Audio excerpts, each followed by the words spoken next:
सिद्धेभ्यो ओम नमः सिद्धेभ्यो ओम नमः सिद्धेभ्यो। नमो अरिहन्ताणं नमो सिद्धाणं नमो आयर्याणं नमो वज्रायाणं नमो लोये सबसागुणं नमः समय साराय स्वानुभूत्या चकासते चित्स्वभावाय सर्वभावान्तरच्छिदे।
ओम नमः सिद्धेभ्यो ओम नमः सिद्धेभ्यो ओम नमः सिद्धेभ्यो। विवेचना का प्रकरण चल रहा है, इसमें कुछ बातें और हैं, उसे समझाने के बाद यदि समय रहेगा तो ठीक, और नहीं तो कल उदीर्णा का प्रकरण कल सुबह लूँगा। कितना आएगा मैं नहीं कह सकता हूँ, जितना अभी आ जाता तो अभी समझ लीजिए। इसके बाद यदि कोई प्रश्न भी हो तो आप पूछ भी सकते हैं। वन वे गाड़ी नहीं है, टू वे है, आप चाहें नहीं समझ में आए तो पूछ भी सकते हैं। आइए सबसे पहले अकाम सकाम का अंतर। अकाम सकाम का अंतर ध्यान से सुनना सभी लोग। अकाम का मतलब था मजबूरी, प्रतिकूलताएं आ पड़ी और हमारे बस में कुछ नहीं है तो हम शांत रह जाते हैं। हम अकेले नहीं, पशु कभी अकाम निर्जरा करे, पशुओं के बारे में लिखा है, और भवनत्रिक में चले जाते हैं। 3 प्रकार का स्वर्ग तो बड़ा ऑर्डिनरी है, बिल्कुल ऑर्डिनरी, जैसे भारत में नैनो कार एकदम ऑर्डिनरी है, बड़े आराम से ले सकते, कोई दिक्कत नहीं है। अकाम मतलब मजबूरी में प्रतिकूलताएं आती हैं। ध्यान रखना, सबके जीवन में प्रतिकूलता आती है, पाप का उदय आता है, नहीं सहा जाए ऐसी पीड़ा आती है, मरते समय ऐसे रोग आ जाते हैं। टोडरमल जी साहब ने एक बहुत अच्छी बात लिखी है, मूढ़ होकर भवितव्य को स्वीकार करता है। क्या बोला मैंने? मूढ़। अब का करें, अपने हाथ में तो कछु है नहीं, जाई विधि राखे राम ताई विधि रही खुदा की मर्जी। आपको क्या लगता है मुसलमान लोग खुदा की मर्जी कह के समता रख लेते हैं? जाई विधि राखे राम, राम के भरोसे रह जाते हैं। बहुत सारी चर्चाएं हो सकती हैं, सभी लोग अपने चित्त को शांत तो कर ही लेते हैं। हिंदी में कहावत है, जब बस नहीं चलता है तो फण पटक के रहे। पहले तो पूरी कोशिश करी, फण पटक के रखे, समझ गए? सास ने बहू को, बच्चों को, सबको, दुनिया को सुधारने के लिए खूब गुस्सा किया, नाराज हुए। हर माँ की कह रहा हूँ, हर माँ अपने बच्चों को सुधारने के लिए सब तरह के उपाय करती है। पहले उसे समझाती है, फिर उसे डांटती है, फिर उसको दंड देती है, फिर पिटाई करती है, भोजन नहीं देती है। फिर वो सोचती है कि शायद इसको मेरे ऊपर दया आएगी, तो अपनी छाती पीट लेती है, अपना सिर पीट लेती है, भोजन नहीं करती है, भूखों मर लेती है, लेकिन आखिरकार दुनिया नहीं सुधरती। इसको कहते हैं आखिरी में बाण पटक के रह गए। भैया बहुत कोशिश करी, काहे की? मिथ्यात्व की। काहे की कोशिश करी? मिथ्यात्व की। भाई साहब, समझाने का मार्ग नहीं है, समझने का मार्ग है। नहीं साहब, आप व्यवहार से बताओ। व्यवहार से तो उन्हें समझाना पड़ेगा कि व्यवहार से उन्हें समझाना नहीं है, वे समझ जाएंगे तो व्यवहार कहलाएगा। तुम्हें देख करके, तुम्हारी बात सुन करके, तुम्हारा जीवन देख के वे समझ जाएंगे। इसके लिए मैंने कहानी लिखी है समझ से स्वर्ग नाम की पुस्तक में, छपी नहीं है अभी, ऑनलाइन पढ़ सकते हो। समझ से स्वर्ग, एक 10,000 रुपये की कहानी है, छोटी सी। सास के घर में बहू आने वाली थी, तो सास को बड़ा डर लग रहा था कि आजकल की बहुएं खराब हैं, मैं उसे कैसे सिखाऊं। तो उनके गुरु ने कहा उसे सिखाने का सबसे अच्छा तरीका है कि उसे बिल्कुल मत सिखाना। और इससे आगे सस्पेंस वो पूरी कहानी पढ़ना आप। और पूरी कहानी में बहू दुनिया की दी बेस्ट बहू निकली उनके घर में, क्योंकि सास ने उसे सिखाने की कोशिश नहीं की। अब क्या कहानी है वो पढ़ लेना आप। मैं उसे सुनाने नहीं बैठ रहा, मैं तो ये कहना चाह रहा हूँ, सिखाना कोई उपाय नहीं है। मैंने पुराण पढ़ के देखे, पुराण 24 तीर्थंकरों के पुराण। आदिनाथ भगवान ने किसी को सिखाने की कोशिश नहीं की है, नेमिनाथ भगवान ने किसी को सिखाने की कोशिश नहीं की है, महावीर भगवान ने किसी को सिखाने की कोशिश नहीं की है। महावीर भगवान चाहते तो आज की तारीख से भी बड़ा आंदोलन चला सकते थे। उस जमाने में स्त्रियां बिक जाती थी तस्करी में, उनकी मौसी बिक गई, उनकी मौसी नीलाम हो गई थी सड़कों पर। वे चाहते तो अपने अवधि ज्ञान में देखकर अपनी मौसी को बचा सकते थे। वे चाहते तो आंदोलन चलाते, ये भी भगवान आत्मा हैं, किसी स्त्री को खरीदा बेचा ना जाए। उन्होंने कुछ नहीं किया। वे चाहते तो मंदिरों में प्रवचन सभाएं लगा सकते थे, शिविर लगा सकते थे। उन्होंने कुछ नहीं किया, कुछ नहीं किया। वे ग्रंथ लिख सकते थे, उन्होंने ग्रंथ नहीं लिखी।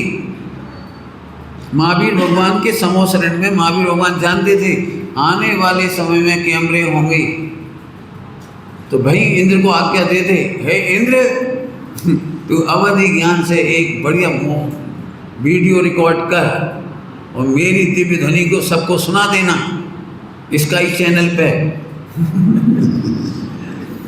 भगवान ने सिखाने का उपाय नहीं बताया, सीखने का उपाय बताया। आज भी विदेश क्षेत्र में सीमंतर आदि भगवान हैं और इंद्र भी है, और इंद्र को भी पता है कि आजकल यहाँ पर टीवी पर बहुत प्रवचन चल रहे हैं और सब तो वहाँ से रिले कर सकता था ना, वो रिले सीमंतर भगवान की लाइव दिव्य देशना सीधे प्रसारण। अरे नहीं किया, क्यों? ये सिखाने का मार्ग नहीं है, सीखने का मार्ग। व्यवहार के स्थान पर है, सीखने के बाद व्यवहार है। सिखाने का नाम मिथ्या और सीखने का नाम व्यवहार। क्या कहे? सिखाने का नाम तो सिखाए नहीं, समझ गए कोई?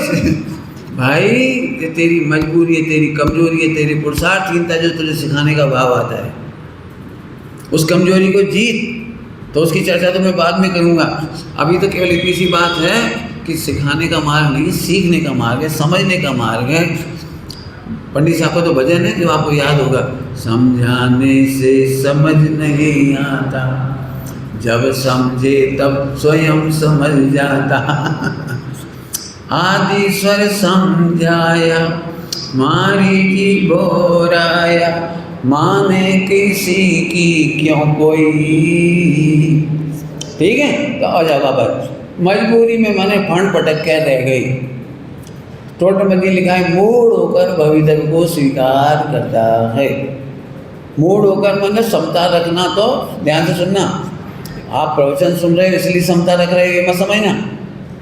आपको भी जब तकलीफ होती है ना तो भयंकर चिल्लाते हो, और अजैन से अजैन व्यक्ति जिसने एक दिन प्रवचन नहीं सुना, एक दिन मंदिर नहीं गया, पूरे वर्ल्ड के जीव, 2.5 द्वीप के जीव, त्रियंच गति के जीव, वे भी जब जोर नहीं चलता, बस की नहीं चलती, बुद्धि थक जाती है तो शांत रह जाते हैं, इसलिए उनको स्वर्ग का बंध होता है। बराबर। इधर आ जाइए सकाम निद्रा में। सकाम निद्रा का मतलब है इच्छा पूर्वक जानबूझकर प्रतिकूलताओं को निमंत्रण देते हैं। धर्मात्मा धर्मात्मा धर्मात्मा 3 बार बोल दिया। चौथे गुणस्थान का धर्मात्मा भी न्याय नीति के लिए संकट मोल ले लेता है। मिथ्या दृष्टि शॉर्टकट से काम निकालता है। रिश्वत देके काम चल रहा तो चलो, सम्यक दृष्टि रिश्वत नहीं देता है, सत्य बोलता है। गोपाल दास जी बरैया जी पंच अणुव्रत का पालन करते थे, प्रतिमाधारी थे, प्रतिमाधारी, तो वे अचौर्यानुव्रत का पालन करते थे। उनके सेठ जी थे सोनी जी अजमेर के, उन्होंने अपना मनमुनी रखा था, उनको टिकट खरीदने के लिए भेजा सम्यक शिखर जी में। सम्यक शिखर जी में टिकट खरीदने पहुंचाया, तो वे गए और टिकट खरीद के ले आए, और एक तो पैसा वो दे नहीं रहा था, 1 आध पैसा और रिटर्न करना चाहिए थे विंडो वाले को, तो वो नहीं कर रहा था, तो भिड़ गए वो गोपाल दास जी बरैया, पैसे चाहिए हमें। सेठ जी बोले जाने तो 1 आध पैसे में क्या फर्क पड़ता है। नहीं, अचौर्यानुव्रत में दोष लगता है। आज हमसे 2 पैसे ले रहा है, किसी से ज़्यादा लेगा, किसी से गरीब से लेगा, तब क्या होगा। वो अड़ गए और उससे 2 पैसे वापस लिए। लेकिन माल 150 किलो था, सामग्री 32 किलो से ज़्यादा नहीं ले जा सकते थे। 4-5 टिकट थे तो 32 के हिसाब से किलो तोल लिए, और उन्होंने बाकी का सामान का पैसा दे दिया। बाकी के पैसा का टिकट बना दिया। समझ में आया बस क्या कह रहा हूँ, बाहर का, लगेज का, भाड़े का। सोनी जी बहुत नाराज हुई। कौन पूछता है मेरे जैसे सेठ से, अजमेर में अपना ही घर है, कोई मेरे से नहीं पूछता। कौन कहता 10-25 किलो ज़्यादा वजन है तो कौन पूछता है। और उन्होंने कही नहीं, अचौर्यानुव्रत है। आपको पता है इस गलती के बाद, इस घटना के बाद उनको नौकरी से निकाल दिया। निकाल दो। सत्य बोलने वाले धर्मात्मा, ईमानदार धर्मात्मा संकटों को मोल ले सकते हैं। फांसी की संभावना हो सकती है। सुदर्शन चाहते तो चौथे गुणस्थान में सफाई दे सकते थे, सफाई दे सकते थे, सबूत मांग सकते थे, वाद विवाद कर सकते थे। आप उसी कहानी में पढ़ना श्रीपाल चरित में, वो क्या नाम, सुदर्शन में, और श्रीपाल चरित में श्रीपाल जी भी चाहते तो बता सकते थे कि कौन की गलती है। श्रीपाल ने किसी की गलती नहीं बताई। ये है इच्छा पूर्वक किसी को नहीं करते कुछ, और प्रतिकूलताएं आए तो आए, पाप का उदय आए तो आए, संकट आए तो आए, और उसका सामना करते हैं। इसलिए इसका नाम है सकाम निर्जरा। सकाम निर्जरा समझ गए। इच्छा पूर्वक प्रतिकूलताओं में, मोहिराजों की भाषा में बोलो, मोहिराजों की भाषा में जानबूझकर गर्मी में शिखर पर जाते हैं। बरसात के समय में सबसे ज़्यादा प्रतिकूलता होती है वृक्षों के नीचे, झाड़ियों के पास मच्छर होते हैं, पानी की बूंदें टप टप गिरती हैं, वे वहाँ जाते हैं। ठंडों में सबसे ज़्यादा ठंड नदी के किनारे होती है, वे वहाँ जाते हैं। इसलिए इसका नाम है सकाम। इच्छा पूर्वक प्रतिकूलताओं को निमंत्रण देते हैं, इसका नाम है सकाम। अब तो आप समझ गए होंगे दोनों का अंतर। अब इधर और देख लीजिए, सहीपाक निद्रा की पिक्चर बहुत ख़राब भी है और बहुत अच्छी भी है। खराब पिक्चर तो ये है कि हम सबकी सहीपाक निद्रा है, मिथ्या दृष्टियों की सब सहीपाक निद्रा है, और सहीपाक निद्रा का सीधा मतलब है कि इससे पुण्य पाप का बंध होता है। सहीपाक निद्रा का मतलब है पुण्य पाप का बंध होता है। अकाम निद्रा में क्या होता था, केवल पुण्य बंद होता था। अकाम निद्रा में क्या हो रहा था, पुण्य बंद, और सहीपाक निद्रा में होता है पुण्य पाप दोनों का बंद। मैंने जितनी बातें पढ़ा दी वो तो मैंने पढ़ा ही दी। अब एक पॉइंट रह गया जिसके लिए मैंने आज फिर लिखा है। निरर्थक होने पर भी स्वयं के सम्यक दृष्टि की बात चल रही है, मुनियों की बात चल रही है, तीर्थंकरों की बात चल रही है। तीर्थंकरों का समअवसर लगने से स्वयं के लिए कुछ फायदा नहीं है, कोई अर्थक नहीं है, अनर्थक नहीं लिखा। अनर्थ और निरर्थ में अंतर है। भगवान तीर्थंकर को समोसरण नहीं लगे तो तीर्थंकर का क्या घटने वाला है? उन्हें तो अनंत सुख प्रकट हो गया ना, उनको तो अनंत वीर प्रकट हो गया ना, तो उन्हें क्या घटने वाला है? यदि नहीं प्रकट हो, समोसरण ना लगे तो उन्हें कोई निरर्थक माने कोई हानि नहीं है। ओके, परंतु पर के लिए उपकारी है, पर के लिए उपकारी है। फिर से बोल रहा हूँ, सही पाक निजरा ज्ञानियों के काम की नहीं है, लेकिन उनके काम की नहीं होने पर भी परोपकार होता है। कल्पना करो, थोड़ा कल्पना करो सभी लोग। अरुण क्या चाहिए? ठीक, बढ़िया, सेट है। ओम, देखना जरा ध्यान से। यदि सही पाक निजरा नहीं होती तो क्या होता? सही पाक निजरा निरर्थक है, पुण्य पाप का बंद होता है, कल बताया था मैंने आपको, बरोबर? नहीं होती तो क्या होता? प्रश्न छोड़ रहा हूं सभा में, नहीं होती तो। सही पाक तो समझ गए 2-3 दिन में, अभी समझा। फल देकर के खिलना माने जितना क्रोध, मान, माया, लोभ, हास, रति, अरति, शोक, भय, जुगुप्सा दिखाई दे रही है, कर्मों के 8 कर्म के उदय की जो भी सामग्री बाहर दिखाई दे रही है, सही पाक है।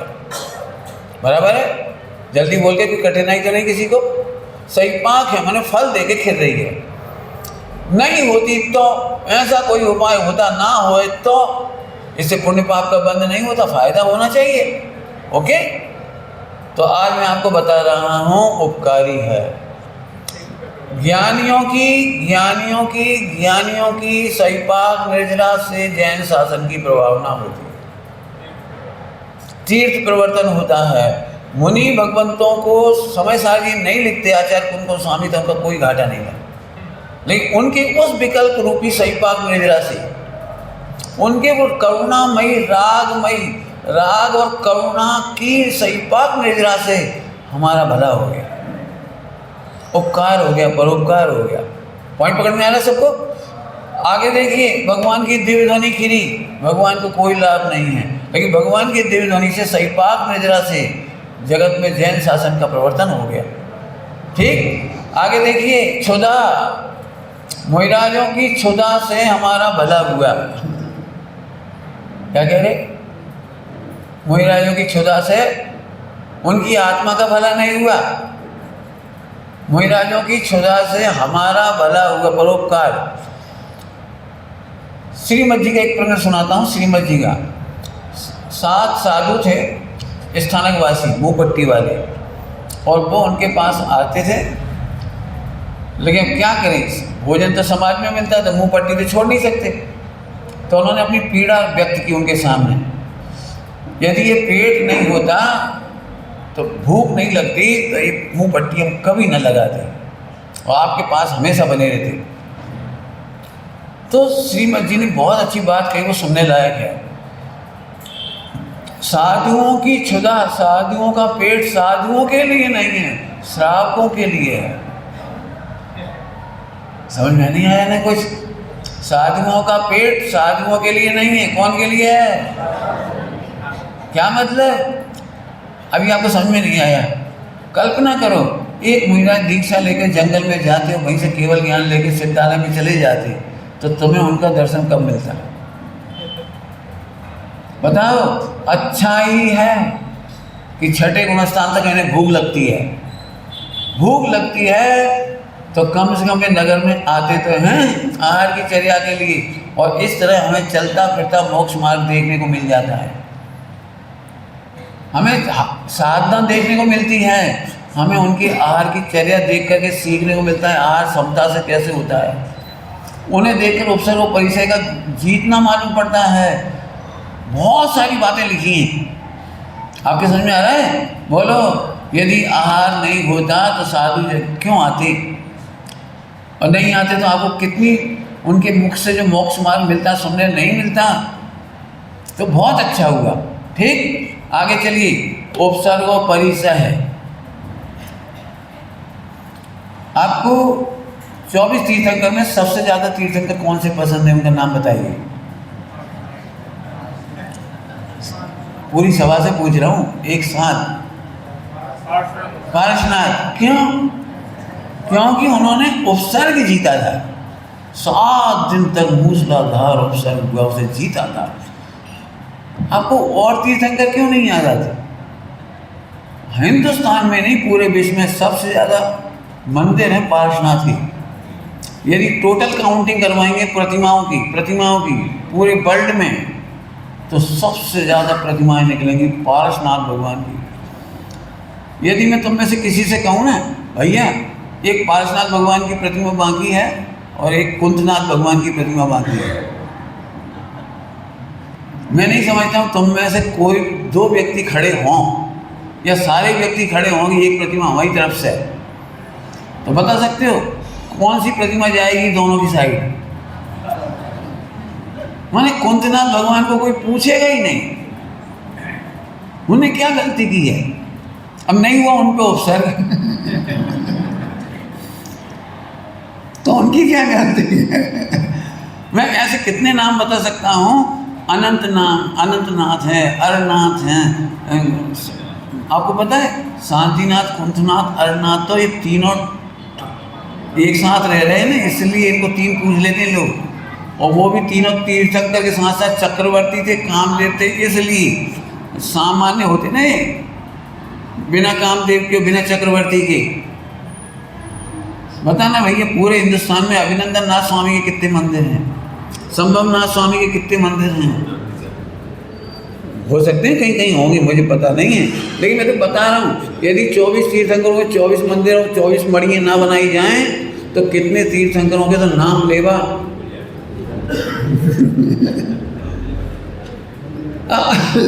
इसका मतलब है, सुनो ध्यान से, आदिनाथ भगवान क्यों अच्छे लगते हैं? क्योंकि उनको 13 महीने का उपवास है। महावीर भगवान क्यों लगते हैं? कि उन पर उपसर्ग हुआ है। हमें चंदना इसलिए अच्छी लगती है, अंजना इसलिए अच्छी लगती है कि इन्होंने उपसर्ग और परिसरों को जीता है। शॉर्ट में कह दिया। आपको देखिए बहुत सारे आपको पता है आदिनाथ भगवान का और पार्श्वनाथ भगवान का पुराण बड़ा लिखा गया, और बाकी बीच के तीर्थंकरों को ये ग्रंथ में कोई को तो 2-2, 4-4 पेज में ही पूरा कर दिया। मालूम क्या लिखा है? इनका जन्म कल्याणक आदिनाथ जैसा समझ लेना, निपट गया जन्म कल्याणक। इनका गर्भ कल्याणक और सपने की चर्चा वैसे ही समझ लेना जैसे आदिनाथ की हुई। लो भैया, 5 लाइन में 5 कल्याणक निपट गए। मैं कितने तीर्थंकरों के बारे में बता रहा हूँ, उनके बारे में यदि एक आचार्य देव ने महिमा ना की होती, कृपा ना की होती, एक आचार्य ने उनकी संवत्सरण की तिथि, संवत्सरण में आरिकाओं की संख्या, मुनियों की संख्या ना लिखी होती, तो आज हम केवल, मैं नहीं समझता हूँ कितने 18-20 तीर्थंकरों के बारे में तो केवल हम नाम जानते, उनके माता पिता, पूर्व भव, इस भव, नगरी कुछ नहीं जानते। केवल एक आचार्य हुए हैं जिन्होंने उनके बारे में सब बताया, किस वृक्ष के नीचे दीक्षा ली, कौन से लग्न में, नक्षत्र में उनका जन्म हुआ, ये सब उन्होंने लिखा, वहाँ के किसी ने नहीं लिखा। वापस आ जाओ, उनका उपसर्ग और परिचय से हमें मोक्ष मार्ग सीखने को मिलता है। आप संकट में, सही बताना, आपका कभी संकट पड़ा हो आप पर, तो कौन से तीर्थंकर की स्मरण किया आपने? नाम किसका स्मरण किया आपने? बोलो भाई, विमलनाथ भगवान को कोई ने याद किया? अरयनाथ, शांतिनाथ, कुंतनाथ, मल्लीनाथ, यदि 5 ब्रह्मचारी नहीं होते इन्हें भी कोई नहीं। लेकिन जिनके जीवन में उपसर्ग परिचय होते हैं वे महापुरुष कहलाते हैं, और हमें समझ में आता है उनका जीवन से हम सीखते हैं। मैं क्या बता रहा हूँ, कुछ समझ आ रहा है? कोई मेरे से उल्टा अर्थ मत निकाल लेना कि मैं 24 तीर्थंकरों में से किसी की इंसल्ट कर रहा हूँ, ये नहीं निकालना अर्थ। मैं ये कह रहा हूँ कि जिनसे हमारा भला होता है, जिनके उपसर्ग परिचय संकटों से हमें शिक्षा मिलती है, हम उन्हें याद करते हैं। बाकी तीर्थंकरों में ज़्यादा गड़बड़ हुई नहीं, सेम स्टोरी है। 16 स्वप्न आए, सबके 16 आए, मम्मी पापा का नाम बदल दो बस खत्म हो गई कहानी। तो कहने का मतलब इतना है। तो ये अपन ने समझ लिया कि निरर्थक होने पर भी, स्वयं के लिए निरर्थक होने पर भी परोपकार के लिए अच्छी है सही पाक मेजरा। बराबर। देखो मैं अभी घर घर में भोजन करने नहीं जाता हूँ तो आपको तकलीफ होती है, पंडित जी एक बार घर आ जाओ, भले पानी पी लेना। तो मैंने पानी हम यहीं पी लेंगे, तुम्हारे घर का पिएंगे? नहीं पंडित जी आप आते हो तो बच्चे देखेंगे कैसे आप नौवार नमोकार पढ़ते हो, कैसे थाली धो के पीते हो, कैसे शांति से खाते पीते हो। पिछली बार आए थे तो हमें जो टल्लू सीख का होता बिल्कुल वैसे ही थाली धो के पीने लगा था, वैसे ही नमोकार में पढ़ने लगा था और बोल रहा था हम तो मुनि महाराज बनेंगे। आपका भोजन करने से पूरा परिवार पुण्य अर्जित करता है, विशुद्धि अर्जित करता है। आपके खान पान को देखकर हमारा बबलू बाजार की मैगी छोड़ दी उसने, तो कौन को फायदा देख रहे हैं हमें खुआ के? मैंने हमारी क्षुधा इससे भी आपका लाभ है, समझ गए ना? तो कहने का मतलब यह है कि अभी सही पाक मेजरा से ही जैन शासन चलता है। यदि मुझे प्रवचन करने का राग नहीं आता तो इस समय इतने लोग या नहीं होते। मेरा राग से मेरा फायदा नहीं है, और इस राग में मैं आनंद मानूं तो मेरा अनर्थक है। क्या बोल रहा हूँ? अनर्थक शब्द समझ गए?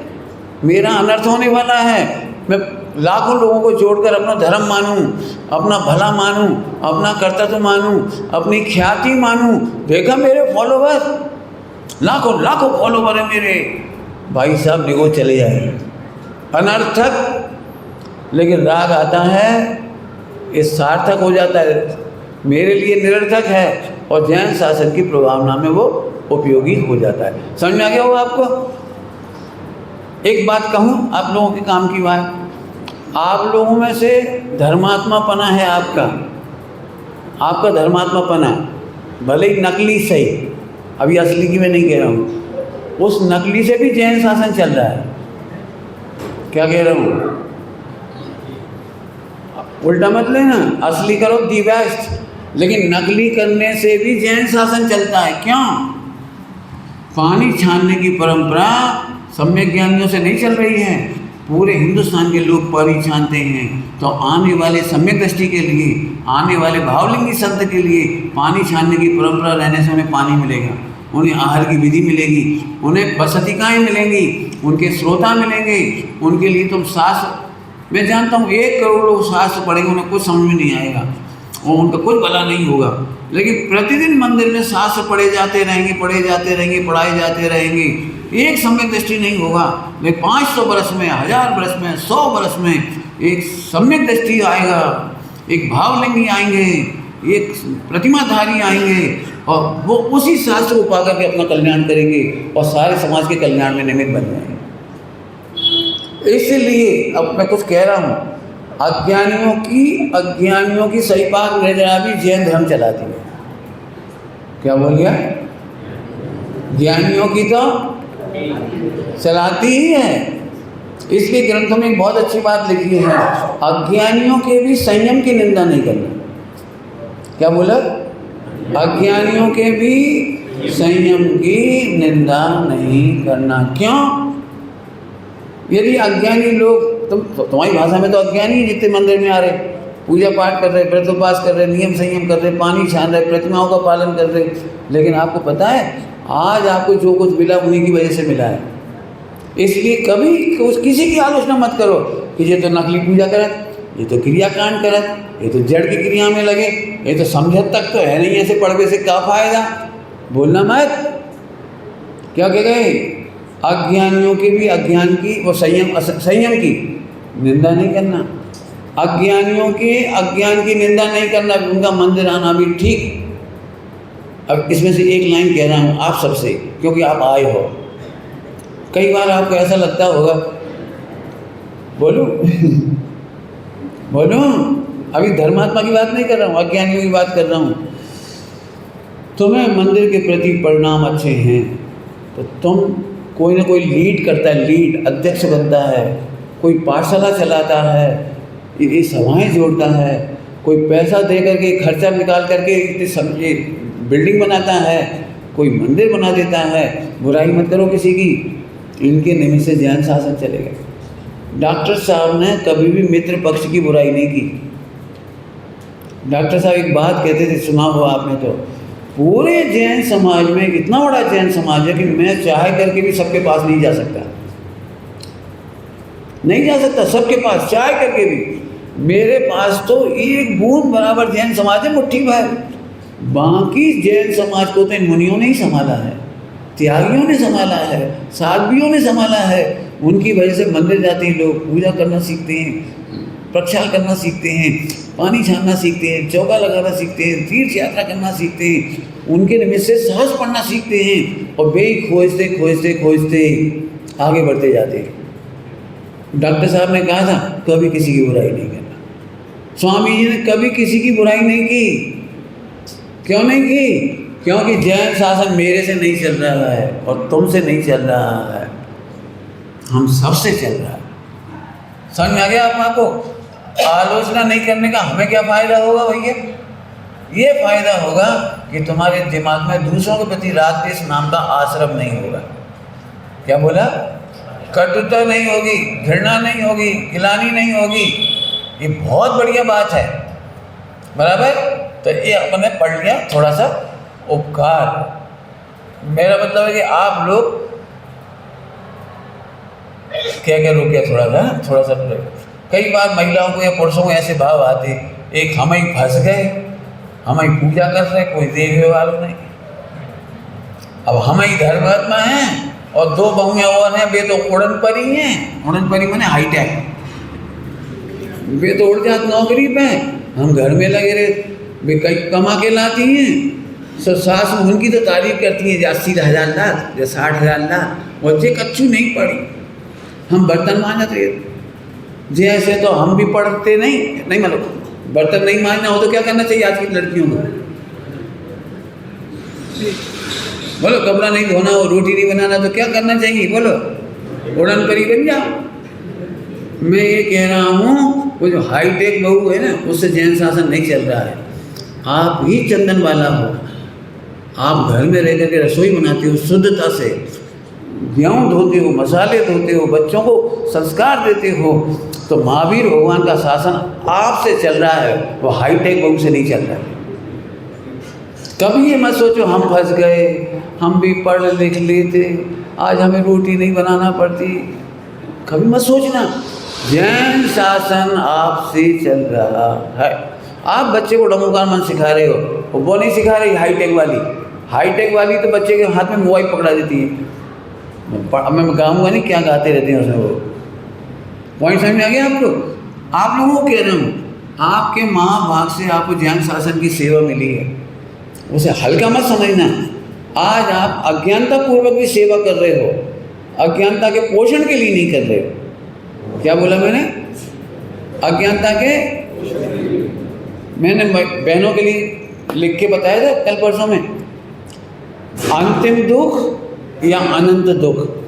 हाईटेक वाली बहू के तो अनंत दुख हैं, वो दावा नहीं कर सकती कि मैं धर्मात्मा हूँ और मेरा अंतिम स्त्री घर है। आप तो रोज मंदिर आते हो, पूजा पाठ करते हो, स्वाध्याय करते हो, शुद्धता से खाते पीते चलते फिरते हो, तो इसका मतलब आप दावा कर सकते हो कि अंतिम स्त्री भाव हो सकता है। आप ये समझ लो, यहाँ बिल्कुल निकट में खड़े हो, निकट में खड़े हो। आप स्वाध्याय करके ध्रुव स्वभाव को पहचान जाओ, अकर्ता स्वभाव को पहचान जाओ, तो आपके अंतिम दुख हैं। पूछ लूँ आप लोगों से कि नहीं पूछूँ? वोट डलवाऊँ? संसद में बिल पेश कर दिया, बोलो भाई। आपको कभी मैं बताना चाह रहा हूँ, एक निदान नाम का बंद होता है, निदान नाम का बंद, नाम बोलो जरा। निदान नाम का बंद बड़ा खतरनाक है। जो महिलाएं रसोई बना रही हैं, नौकरी करने नहीं जाती, वो अंदर अंदर ये सोचती है हम भी पढ़ लिख लेते तो आज हम भी कमाने चले जाते, तो सास डांटती तो नहीं, घर में 8, 10, 12 घंटा काम तो नहीं करना पड़ता, हम भी कर लेते। तो वो निदान बंद करके अगले जन्म में स्त्री बन के नौकरी करेगी। और नौकरी वाली सोच रही है हमें बॉस की सुननी पड़ रही है, 100 रावण खड़े चारों तरफ, गंदे परिणाम हैं इनके, और हमें कमाने के लिए परेशान होना पड़ रहा है। और जरूरत पड़ जाए तो एक पुदीना की चटनी नहीं बांट सकती बेचारी, वापस लौटते समय मार्केट से पुदीना की चटनी की वो पाउच लेके आती बेचारी। कभी खाना बनाना हो संडे मंडे के दिन वो खा नहीं सकती, बना नहीं सकती, तो उसे एक नंबर याद आता है, स्विगी टोमेटो मैंने उसे अच्छा भोजन के नाम पर रसोई याद नहीं आएगी। तो वो ये सोचती है कि काश हम कमाते नहीं और खाना बनाना जानते होते तो शुद्ध कढ़ी बना के खा लेते, टेस्टी बबरा बना के खा लेते, भजिया बना के खा लेते। वो तो भजिया के लिए भी बेचारी बाजार झाँकती है। अब बताओ, वो निदान कर रहे इधर के और तुम कर रहे उधर के। बस मैं निदान बंद नहीं चाहता। जहाँ खड़े हो जैन शासन की सेवा करने में हमारा सौभाग्य है, और अब ध्रुव स्वभाव को समझकर आगे बढ़ते चले जाओ। मेरे ख्याल से मैंने काफ़ी कुछ इस प्रकरण में समझा दिया। चलूँ आगे चलूँ? अब मैं उदीर्णा का प्रकरण ले सकता हूँ, लेकिन अभी मुझे लगता है कि नहीं ले पाऊँगा। अभी मुझे निर्जरा शब्द पढ़ाना है, नीचे लिखा हुआ है। पहले दिन भी पढ़ाए थे, लेकिन और खोलने का मन है। निर्जरा का मतलब है शुद्धि की वृद्धि। संवर का मतलब होता है शुद्धि की उत्पत्ति। शुद्धि की उत्पत्ति, बच्चे का जन्म, शुद्धि की उत्पत्ति, और बच्चे का बड़ा होना अर्थात शुद्धि की आनंद की वृद्धि। अंतर समझ में है? संवर और निर्जरा में, संवर में शुद्धि की उत्पत्ति, बच्चे का जन्म। अब बच्चा बड़ा हो रहा है, ऐसे शुद्धि बढ़ रही है, आनंद बढ़ रहा है, सुख बढ़ रहा है, पाप घट रहे हैं, बंध घट रहे हैं, दुख घट रहा है। अब मैं जानता हूँ समझ में कुछ नहीं आया, शब्द ही तो बोले मैंने, आपको समझ में कैसे आएगा? तो उसे समझाने के लिए एक शब्द और है प्रचुर स्वयं संवेदन, और एक शब्द विज्ञान घनता। मैं जानता हूँ इतने सारे शब्दों का मत आपकी सभा में कम लोगों को समझ में आएगा, पल्ले कुछ नहीं पड़े, शब्द ही सुनाए। अब आपको तो एक शब्द समझाऊँ, स्वयं संवेदन क्या है, प्रचुर स्वयं संवेदन क्या है, और विज्ञान घनता क्या है, समझाऊँ? तो फिर वो उदीर्णा छोड़ दूंगा, उदीर्णा कल पढ़ाऊंगा।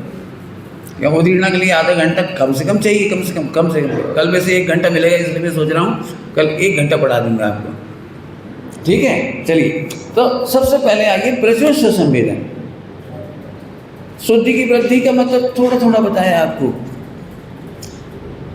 प्रचुर का मतलब होता है बहुत जम के, फव्वारा देखा, फव्वारा बहुत जम के पानी उछल रहा है, यहाँ से आनंद के फव्वारे, आनंद के झरने। और शब्द ही शब्द है, झरने वरने क्या है, आनंद क्या है, ये समझ में नहीं आएगा। तो मैं आनंद का झरना दिखाऊंगा आपको, थोड़ा समझाता, कोशिश ही करूँगा दृष्टांत देके, आप मेरे साथ रहना। आसाराम को जानते हो आप लोग सब? जानते हो आसाराम? हाँ, बापू आसाराम, ठीक है। अब जो नहीं समझते हैं तो वो मैं नहीं कह सकता था। वो आज की तारीख में जेल में है और मृत्यु पर्यंत तक जेल रहेंगे, ठीक है? अब इससे ज़्यादा पर उनकी कहानी नहीं सुनाते। आप सबको उनकी स्टोरी पता है, उनके ऊपर चैनल भी बन गए, शायद सीरियल बन गए कुछ, और आपने समझ लिया होगा सब। मैंने उनके अब्रह्म की लीलाओं की वजह से वो आज जेल में, इतने में समझ लो आप। अभी कल्पना करो आप थोड़ा सा, जिस दिन वो भाग रहे थे और पुलिस पकड़ने घूम रही थी, मैंने सुना है 18 करोड़ रुपए उसमें गाड़ी में लेके घूम रहे थे, और कोई भी बैरियर आता था तो 1 करोड़ 1 लाख यहाँ से दे के निकल जाना चाहते थे, लेकिन तो भी पकड़े गए। आज की तारीख में कोई जज यदि उनसे डीलिंग कर ली तो आप बता सकते हो कितना रुपया दे करके छूटना चाहेंगे? हमने सुना है उनके पास अपरंपार पैसा है, अपरंपार। तो आप बता सकते हो यदि वो छूटने के लिए डीलिंग करे तो कितने पैसे में करेगा? अब वो भी आप समझते रहिए, मैं इससे आगे बढ़ रहा हूँ। कल्पना कीजिए कि जज ने आज फिर से मीटिंग बुलाई कोर्ट में, और आसाराम को पेश किया गया, और आसाराम को तलवार लटक रही थी, फांसी या उम्र कैद। और उसी समय जज ने मुस्कुरा करके देखा आसाराम को, और केवल 2 अक्षर का एक शब्द लिखा, बरी। बड़ी समझते हो? वो बड़ी नहीं,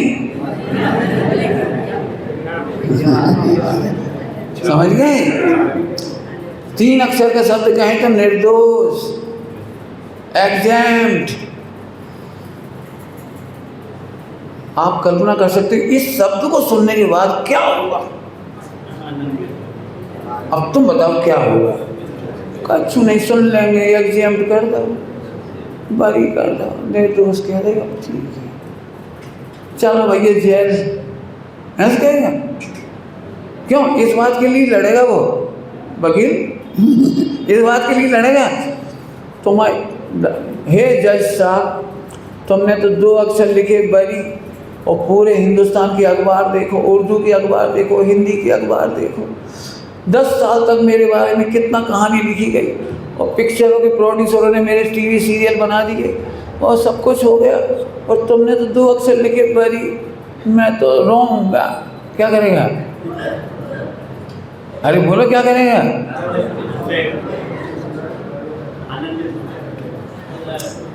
वो 1 सेकंड में पुरानी कहानी भूल गया। कितने अखबारों ने मुझे बदनाम किया, कितने मेरी फिटनेस में उल्टा सीधा बोला गया, उसे तो ये पता लगा है कि आज मैं, इसका नाम है प्रचुर संवेदन। मैं अनादि से पामर मान रहा था, कर्ता मान रहा था, सप्तव्यसनी मान रहा था, भोगी मान रहा था, किन शब्दों में करूं, गंदा से गंदा मान रहा था। और 3 लोग के नाथ मिले, उन्होंने उत्पाद भेद से भिन्न ध्रुव दिखा दिया, निर्दोष दिखा दिया। और पर्याय का दोष एक समय का है, वो बीत चुका है, और ध्रुव सदा निर्दोष है। जल्दी बोल के नहीं समझ में आया होगा आपको। पर्याय का दोष एक समय का था, वो बीत गया है। क्या बोल रहा हूँ? भयंकर से भयंकर पाप के एक समय का व्यक्ति और योग्यता थी, खत्म हो गई, और मैं त्रिकाल निर्दोष ध्रुव हूँ, ऐसा जानने के बाद प्रचुर संवेदन होता है। इसका नाम निर्जरा, इसका नाम निर्जरा, एक प्रचुर संवेदन। और विज्ञान घनता मतलब, अब विज्ञान घनता समझाना पड़ेगा मुझे। प्रचुर संवेदन समझ गए? 2-4 दृष्टांत देने पड़ेंगे। सबसे बढ़िया दृष्टांत, हेलो आए लाइट